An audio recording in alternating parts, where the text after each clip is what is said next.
واتل عليهم نبأ ابني آدم بالحق إذ قربا قربانا فتقبل من أحدهما ولم يتقبل من الآخر قال لأقتلنك قال إنما يتقبل الله من المتقين. وعن عائشة رضي الله عنها أنها قالت قال رسول الله صلى الله عليه وسلم ما عمل آدمي من عمل في يوم النحر أحب إلى الله من إهراق الدم وإنها لتأتي يوم القيامة بقرونها وأشعارها وأضلافها تطيب بها نفسا. رواه الترمذي وابن ماجه.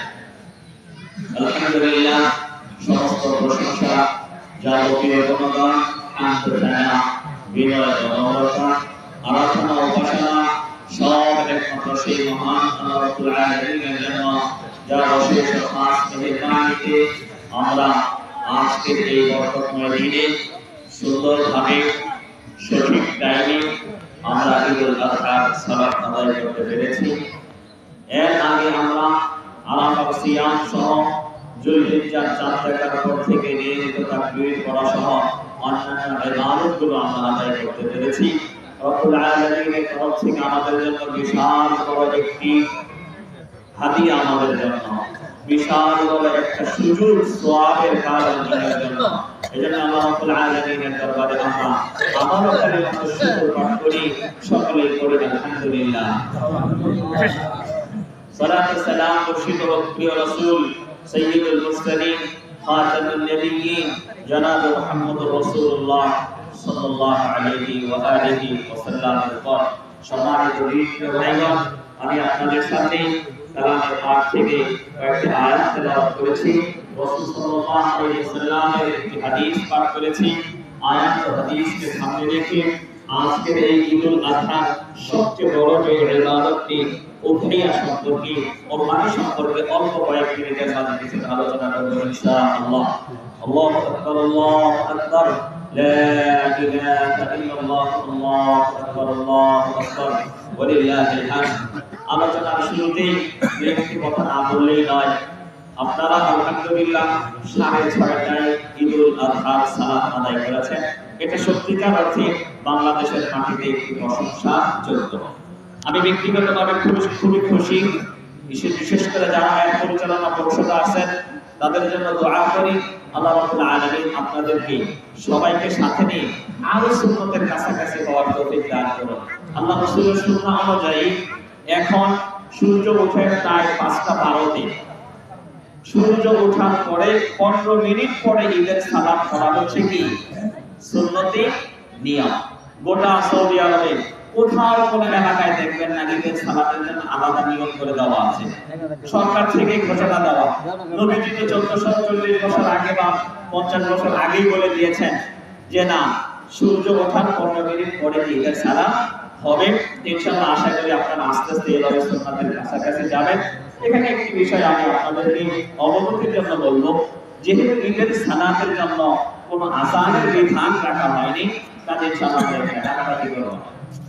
যেহেতু টাইম দেওয়া আছে, আমাদের সেই মসজিদে ঘোষণা দেওয়া হবে, ফেসবুকে হোয়াটসঅ্যাপে বিভিন্ন গ্রুপে ছেড়ে দেওয়া হবে। ডাকাডাকি এটা সুন্নাতের খেলাফ, ইনশাআল্লাহ মনে কষ্ট নেবেন না। আমরা অনেকেই ডাকি, অভ্যাস হয়ে গেছে। যদি আমরা ছাড়তে পারি, আল্লাহ রাসূলের সুন্নাতকে আরো কাছাকাছি গেলাম, আমাদেরকে দেখে ইনশাআল্লাহ আমাদের পার্শ্ববর্তী সমাজের মানুষেরা অবশ্যই শিখবে। এবং ইনশাআল্লাহ অনুরোধ জানাবো সব সময় সালাতের পর খুতবা শুনে আমরা এখানে দোয়ায় শামিল হয়ে পড়ে যাব। একটি বিষয় পরিলক্ষিত হলো আমার কাছে, মনে হয় না মাহমুদদের জন্য কি কোনো ব্যবস্থা আছে না। এটা একটা গুরুত্বপূর্ণ বিষয়। আল্লাহ রাসূল আমাদের মা বোন, আমরা তাদেরকে সাথে নিয়ে জান্নাতে থাকতে চাই। আমরা চাই তারাও জান্নাতি হোক। আল্লাহ রাসূল মা বোনদের মাঝে যারা ঋতুবর্তী, নিফাস বলা হয়, প্রসবজনিত কারণে যে অসুস্থতা থাকে, এরকম কোন মহিলাও যদি বাড়িতে থাকে, আল্লাহ রাসূল তাদেরকেও মাঠে নিয়ে আসতে বলছেন এবং বললেন ইয়া তাযাইনাল মুসাল্লা, তারা সালাত পড়বে না, কিন্তু তাহলে আসবে কেন? ইয়াশহাদুনা দুআ আল মুসলিমিন, মুসলমানরা সবাই মিলে যে দোয়া করবে, আমরা যে দোয়াটা করি হাত উঠিয়ে দোয়া করলে মনে করি দোয়া হলো না। খুতবার শেষে, ঈদের সালাতের শেষে ইমাম সাহেব দোয়া করে, আমরা সবাই আমিন আমিন বলি, এটা হলো সর্বশ্রেষ্ঠ দোয়া, এটা হচ্ছে সুন্নতি দোয়া। নবী আম্বিয়া আলাইহিস সালাতু ওয়াস সালাম সহ খোলাফায়ে রাশিদিনগণ এভাবে দোয়া করেছেন। কাজেই তারা এই দোয়াতে শামিল হবে, যদি সুস্থ থাকে সালাতেও শামিল হবে ইনশাআল্লাহ। আমি দোয়া করি আপনাদের জন্য আল্লাহ রাব্বুল আলামিন আশেপাশে আপনাদের এই মাঠের বৃদ্ধির একটা দ্রুত ব্যবস্থা করে দেন, এবং ইনশাআল্লাহ অচিরেই আমরা খবর পাবো যে না আমাদের মাহবুবরা আপনাদের সাথে একই মাঠে এসে তারাও এই সালাত আদায় করবে।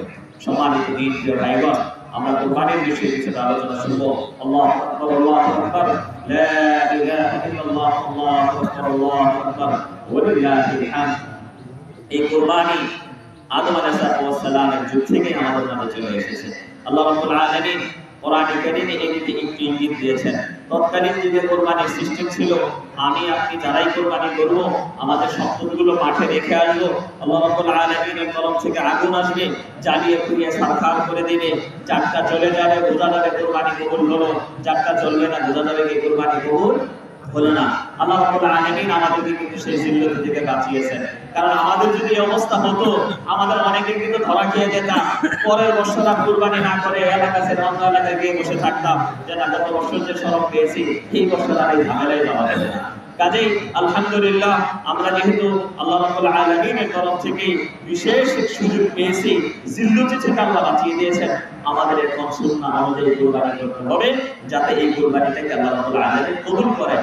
আমরা দুনিয়াতে যতগুলো ইবাদত করি তার মধ্যে সবচেয়ে একটি গুরুত্বপূর্ণ ইবাদত হচ্ছে কি জিলহজ মাসের 10 তারিখে কুরবানি।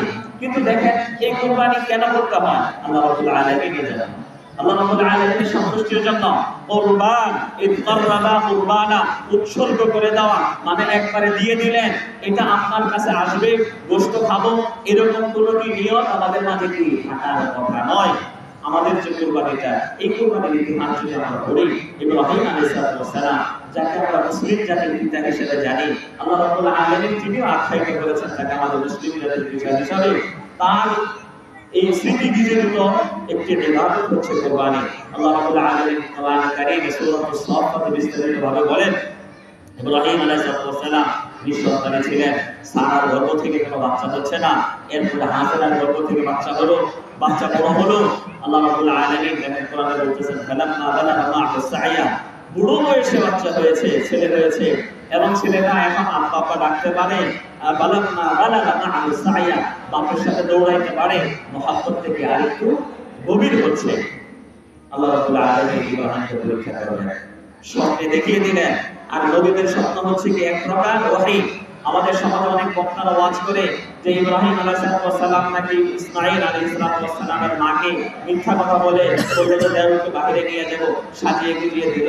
আসলে সেই আলেম তাকে দিয়ে কি এই ইব্রাহিম আলাইহিস সালামকে মারতেছে, কারণ তিনি তার স্ত্রীরা যদি এই খবর জানতো তাহলে তো কোনোদিন উৎসর্গ করতে দিত না। কিন্তু ইব্রাহিম আলাইহিস সালাম অন্যরকম ঈমানের অধিকারী, তার স্ত্রী অন্যরকম ঈমানের অধিকারী। আজকে লক্ষ লক্ষ মানুষ হজ করতে যায়, এখানে ইব্রাহিম আলাইহিস সালাম আল্লাহর অর্ডারে সেখানে নির্জন ভূমিতে পাহাড়ের মাঝে হাজেরাকে এবং ইসমাঈল ছোট তাকে রেখে দিয়ে চলে গেলেন। হাজেরা পিছন দিক থেকে ডাকে, ইব্রাহিম এই কোথায় আমাদেরকে রেখে যাচ্ছেন? তারও তো কষ্ট লাগতেছে, সামনের দিকে যাচ্ছে, পিছনে ফিরে আর তাকায় না। আবার ডাকতেছে, ইব্রাহিম আমাদেরকে কোথায় রেখে যাচ্ছেন? এখানে কি আছে? অল্প একটু পানি আর কয়েকটা খেজুর দিয়ে গেলেন, আবার চলে যাচ্ছে। তো নবীর স্ত্রী কিছুটা বুঝতেছে, ইব্রাহিম উত্তর যেহেতু দিবেন না, কাজে একটা প্রশ্ন করি, আল্লাহু আমারাকা বিহাদা, আল্লাহ কি আপনাকে এই কাজ করতে বলেছেন? মাথা নাড়িয়ে উত্তর দিলেন যে হ্যাঁ। দেখেন সাথে সাথে বলতেছে ইদান লা ইউজিআনা, তাহলে ইনশাআল্লাহ আমাদের কোনো অসুবিধা হবে না। অল্প খেজুর অল্প পানি শেষ হয়ে যায়, বাচ্চা সন্তান কত বড় মক্কার মাঝে দৌড়াচ্ছে, সাফাতে দৌড়াচ্ছে, মারওয়াতে পানির খুঁজে, পাহাড়ের উপর উঠে পানি চারিদিকে খুঁজে পায় না, এদিকে পানি খুঁজে পায় না। আল্লাহ রাব্বুল আলামিন জিবরাইল আলাইহিস সালামকে পাঠিয়ে দিলেন পাখার বাড়ি দিয়ে কি পাথরের মাটি থেকে কি জমজম পানি। এখনো লক্ষ লক্ষ মানুষ প্রতিদিন জমজমের পানি পান করতেছে, কুয়া নদীর কি শুকায় না। তো যে কথা বলতেছিলাম তারা হচ্ছে ঈমানি ফ্যামিলি, সেই হাজেরা তাকে কবুল করবে না, তার সন্তান কি এরকম শরীয়তের পক্ষে কাজ করবে না? দেখেন ইব্রাহিম আলাইহিস সালামের ঘটনা আল্লাহ কোরআনে বলেন যে ইন্নী আরা ফিল মানাম, স্বপ্নে দেখার পরে ছোট বাচ্চাকে বলতেছে, বাবা আমি তো স্বপ্নে দেখেছি আমি আযবাহুকা ফানজুর মাযা তারা, আমি তোমাকে জবাই করতেছি, তুমি কি বলো? ছোট ছেলে বলতেছে তুমি কি বলো? আমাদের সন্তান হলে জিজ্ঞাসা কি শুরু করে দিত, আমাকে জবাই করে ফেলবে, আমরা মেরে ফেলবে। উনি বলছেন, বাচ্চা কি বলতেছে দেখেন, ইয়া আবাতি ফাআল মা তুমা, আব্বা আপনি পালন করুন আপনাকে যা আদেশ করা হয়েছে। নবীর ছেলে বুঝে আমার একটা স্বপ্ন দেখে সেটাও কি আল্লাহ ওহী। দেখেন ইয়া আবাতি ফাআল, আপনি করে ফেলেন, আমাকে জবাই করে ফেলেন, সাতাজিদুনি ইনশাআল্লাহ মিনাস সাবিরিন। ছোট বাচ্চা ইনশাআল্লাহ বলতে ভুলে না। দেখেন বলতেছে ইনশাআল্লাহ আমাকে সবুরকারী পাবেন, আমি কাঁদবো না, আমি আপনার এই আদেশ বাস্তবায়নের কোনো বাধা হয়ে দাঁড়াবো। চললো মিনাতে, শয়তান এসেছিল ওয়াসওয়াসা দিতে, বুড়ো বয়সে একটা ছেলে, এটাকেও আল্লাহর জন্য কুরবানি করে দিবি, বাদ দে, জীবনে কতই না আদেশ মানলি, একটা না মানলে কি হবে, সাথে সাথে পাথর দিয়ে মারলেন। এই পাথর এখনো হাজিরা মারে জামাতে। হ্যাঁ, তার মানে শয়তানের সাথে আমাদের আজীবনের শত্রুতা, শয়তানের সাথে আমাদের আজীবনের শত্রুতা, এই শিক্ষা দেয় কুরবানি। ফালাম্মা আসলামা ওয়া তাল্লাহু লিল-জাবীন, যখন শুইয়ে দিলেন, যে জাবির উপর করে, কেন তাফসীরকাররা বলতেছে যে যদি চোখাচোখি হয়ে যায়, বাচ্চার চোখ দিয়ে যদি পানি ঝরে, যদি আল্লাহর বিধান বাস্তবায়নে যদি বাধা হয়ে দাঁড়ায়, এজন্য চোখটা নিচের দিকে দিয়ে দিলেন, উপর করিয়ে দিলেন, যাতে করে কি চেহারাটা না দেখা যায়। ছুরি চালিয়ে দিলেন। জীবনে আর কোনোদিন এরকম ঘটনা ঘটেনি। আল্লাহর জন্য কি নিয়োজনে প্রস্তুত, ছেলে কুরবানি হয়ে যাচ্ছে, পিতা কুরবানি করে দিচ্ছে। ওয়ানাদাইনাহু আইয়া ইব্রাহিম, আল্লাহ কোরআনে বলতেছে আমি ইব্রাহিমকে ডাকলাম, ইব্রাহিম থামো, কাদ সাদ্দাকতা রুইয়া ইন্না কাযালিকা নাজজিল মুহসিনিন, তুমি তোমার সেই স্বপ্ন বাস্তবায়ন করেছো, যারা প্রকৃত ঈমান করে তাদেরকে আমি কি পরিপূর্ণ প্রতিদান করি। ইন্না হাযা লাহুল বালাউল মুবিন, এটা তোমার জন্য বিশাল বড় একটি পরীক্ষা ছিল। ওয়াফাদাইনাহু বিযিবহিন আযীম, এবং ইসমাঈলকে সরিয়ে ইসমাঈলের পরিবর্তে বিযিবহিন আযীম একটি দুম্বা বা কাশ বলা হয়েছে, আরবিয়ান যেটা আমরা ছাগল বলি, দুম্বা বলি, সেটাকে জবাই করা হলো। ওই যে সেখান থেকে আমাদের মাঝে চলে আসতেছে। ইব্রাহিম আলাইহিস সালাম গিয়েছিলেন আল্লাহর জন্য, এখন আমরা সম্পূর্ণ কুরবানি করি নিজের গোশত খাওয়ার জন্য, অথবা ছেলেরা কি বলবে, আত্মীয় স্বজনরা কি বলবে, গ্রামের মানুষ কি বলবে, সালাত নাই, সিয়াম নাই, হালাল হারামের কোনো পরোয়া নাই, কিন্তু কুরবানির জানোয়ার সবচেয়ে এলাকার মাঝে কি বড়টা আমার বাড়িতে আছে না। আসলে মূলত ইবাদতটি হচ্ছে উযহিয়া, দাহিয়া, ত্যাগ, আল্লাহকে দিয়ে দেবেন। আল্লাহ নেওয়ার পরে এখানে আপনাকে কিছু অনুমতি দিয়েছেন, কতটুকু খাবেন, কাকে কি করবেন, সেটা আল্লাহই কোরআনে বলে দিয়েছেন। কাজেই আসুন কোরআনুল কারীমে আল্লাহ রাব্বুল আলামিন যেরকম ঘোষণা দিয়েছেন, আমাদের নবী মুহাম্মদ রাসূলুল্লাহ সাল্লাল্লাহু আলাইহি ওয়াসাল্লাম হাদিসে স্পষ্ট বলে দিয়েছেন। সুন্নাহ অনুযায়ী আমরা কয়েকটা মাসআলা শুনি, যাতে করে আমাদের আমলটা সুন্নাহ মোতাবেক হয়। এক নম্বর, কুরবানি কবুলের জন্য শর্ত হচ্ছে আল-ইখলাস ফিন নিয়া, নিয়ত পরিশুদ্ধ করতে হবে। কুরবানির আগে আমরা একটা দোয়া করি না, কুল ইন্না সালাতি অনুসুকি ওয়া মাহইয়া ওয়া মামাতি, অন্য সময় করি না, কিন্তু কুরবানির সময় বিসমিল্লাহ আল্লাহু আকবার বলার আগে আবার কেন এটা করে নেই? কেন? কারণ আমার নিয়তটাকে আরেকটু শুদ্ধ করতে হবে। আল্লাহ আমাদেরকে শিক্ষা দিচ্ছেন, আমার সালাত, আমার কুরবানি লিল্লাহি রাব্বিল আলামিন, কার জন্য হবে? আল্লাহর জন্য। ওয়া মা উমিরু ইল্লা লিয়াবুদুল্লাহ মুখলিসিনা লাহুদ্দিন, আল্লাহ রাব্বুল আলামিন একমাত্র তার জন্য খালিস নিয়তে ইবাদত করতে বলেন। এরকম অনেকগুলো হাদিসও আছে, সেদিকে যাচ্ছি না। এরপরে আপনি যেহেতু কুরবানি করবেন, কুরবানি এবং যাকাত এবং হজ এগুলো হচ্ছে ইবাদত মালিয়া, এই ইবাদতগুলো পালন করতে আমাদের টাকা পয়সা দরকার পড়ে। টাকা পয়সাটা আমার হালাল হতে হবে। যে উপার্জন দিয়ে আমি কুরবানি করব, হারাম হলে সেটা কবুল হবে না। আল্লাহ রাব্বুল আলামিন তার কোরআনে কারীমে বলেন, ইয়া আইয়ুহাল্লাযীনা আমানু কুলু মিন তাইয়্যিবাতি মা রাযাকনাকুম, আমি তোমাদেরকে হালাল যে রিজিক দিয়েছি তা থেকে তোমরা কি করো। সহিহ বুখারীর হাদিস, আল্লাহ রাসূল সাল্লাল্লাহু আলাইহি ওয়াসাল্লাম একদিন বলেন, রাজুলুন আশআথু আলফা, এক ব্যক্তি আল্লাহর ধ্যানে এত মগ্ন, চুলগুলো আঁচড়ানোর সময় পায় না, পায়ে ময়লা হয়ে আছে, একটু ধুবে পরিষ্কার করবে এই সময় পায় না, মানে খুব দিনদার ধার্মিক মানুষ। ইয়ামুদ্দু ইয়াদাইহি ইলাস সামা, দুই হাত আসমানের দিকে উঁচু করে আল্লাহর কাছে দোয়া করতেছে, ইগফির ইগফির, আল্লাহ আপনি আমাকে ক্ষমা করে দিন, আল্লাহ আপনি আমাকে মাফ করে দিন। আল্লাহ রাসূল বলতেছেন আমার কাছে হারাম, এই লোকটা যে কাপড় পরে আছে তা হারামের, ওমাশরাবু হারাম, যে খাবার খেয়েছে যে পানীয় পান করেছে তা হারামের, ওমাতাআমু হারাম, খাবারটা হারামের, ওউদিয়া বিল হারাম, শরীরের রক্ত মাংসটা তৈরি হয়েছে হারামের। ফাআন্না ইস্তাজাবুল্লাহ, কিভাবে আল্লাহ রাব্বুল আলামিন এই লোকটার দোয়া কবুল করতে পারে? তার মানে হারামে যদি কারো গঠন হয় শারীরিক কোনো অংশ, তাহলে সেই অংশ দিয়ে সেই বডি দিয়ে আল্লাহকে ডাকলে আল্লাহকে কবুল করবেন। সেটা যেরকম কবুল করবেন না, হারাম ভাবে যেটা আমরা কোরবানি করি সেটা কবুল করবেন। হালাল মাল দিয়ে যেরকম আমরা কোরবানি করব এবং নিয়তটা পরিশুদ্ধ করব, এই দুটো পূরণ করলেই যে কোরবানি হয়ে যাবে তাও নয়। আরেকটা আছে মুতাবাআতুন নবী সাল্লাল্লাহু আলাইহি ওয়াসাল্লাম, যে কোনো ইবাদত রাসূলের আদর্শ মেনে করতে হবে। আদর্শ কি? আপনি কোরবানি যে করবেন, কোরবানি করতে হবে সালাতের পরে। আমাদের সমাজে অনেক এলাকা আছে 11টা বাজে কি ঈদের সালাত হয়, যে কোরবানি করবেন সালাত পড়ে খুতবা শুনে এরপরে কি কোরবানি করতে হবে। কোরবানির পশু লেজ কাটা, শিং ভাঙা, কান কাটা, খোরা, চোখ নাই ইত্যাদি, এবং সাথে আরো কিছু আছে আল বাইয়িনু মারাহুহা আল মারিদা, অসুস্থ এবং অসুস্থ যেটা কি একদম দেখা যাচ্ছে। জবাই করার পরে দেখলেন কিডনি পচে গেছে, কলিজা পচে গেছে, ফেফড়াটা পচে গেছে, কারণ এটা আপনি দেখেন, কিন্তু অসুস্থ, জীর্ণ শরীর শুকিয়ে গেছে, ল্যাংড়া, অন্য 10টা গরুর সাথে কি হাঁটতে পারে না, এমন শুকিয়ে গেছে যে দেখে বোঝা যায় যে হাঁটুর মাঝে কি কোনো নেই, যেটাকে আমরা কি বলি ক্যালসিয়াম নেই, এগুলো জবাই করা যাবে না। এবং জবাই করতে হবে কিবলামুখী হয়ে, বিসমিল্লাহ আল্লাহু আকবার বলে। প্রত্যেকই সাধ্য অনুযায়ী, যদি অসুবিধা না হয় নিজ হাতে কুরবানি করবে। যদি মা বোনদের নামে যদি কুরবানি হয় তাহলে কুরবানি সে নিজে না করলেও কুরবানির সময় যদি পর্দা সেটা খেলাফ না হয় তাহলে নিজে চোখে দেখবে। কারণ আল্লাহ রাসূল তার কন্যা ফাতেমা রাদিয়াল্লাহু তাআলা আনহাকে বলেন, ফাতেমা আসো, তুমি তোমার কুরবানি হয়েছে, তুমি কি এটা দেখো।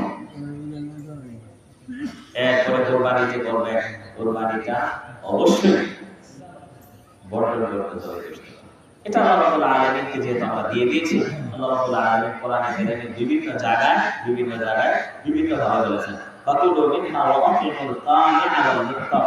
এক আয়াত আল্লাহ বলতেছেন এখান থেকে তোমরা খাবে, এখান থেকে তোমরা খাবে, ওয়াল কানি'a ওয়াল মুফতার, যারা অভাবী না, ভিক্ষা করে না, অভাব নেই, তাদেরকেও দিবে। মুহাব্বত বাড়বে, পড়শি বলেন, আত্মীয় স্বজন বলেন, ধনী মানুষ তাই দিবেন না, দিবেন না। যারা অভাবে গরিব ভিক্ষা করে তাদেরকেও দিবেন।